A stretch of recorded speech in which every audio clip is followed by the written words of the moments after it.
आपण जे काम हाती घेतलंय ते आपण करायचं ठरवतो आणि मग असं काय होतं आपल्याबरोबर, असं काय मिरॅकल होतं, अशी काही जादू होती की आपण त्या कामाबद्दल इतकं एनर्जेटिक नाही राहत, त्याचा आपण आनंद नाही घेत आणि मग असं वाटतं की ठीक आहे ना, एक दिवस नाही केलं तर काय होईल. हा जो पॉइंट आहे ना, हा आपल्या मनात काय येतो आणि कधी येतो. खरं तर आपण आपला विश्वासच नाही का ठेवत. कारण स्टार्टिंग करताना खूप छान विश्वास ठेवला होता, मी नक्कीच करेन.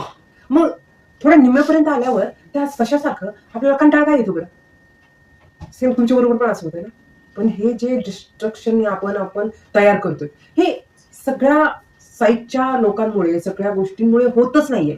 हे जे डिस्ट्रक्शन येतंय ना, फक्त आपण स्वतः जो विचार करतो ना, त्याच्यामुळेच होतं. बघा ना तुम्ही, जर तुम्ही प्लॅन केला, जर तुम्ही ठरवलंच मला करायचंय, तर तुम्हाला कोणीच रोखू शकत नाही, जोपर्यंत तुम्ही स्वतःला थांबवत नाही.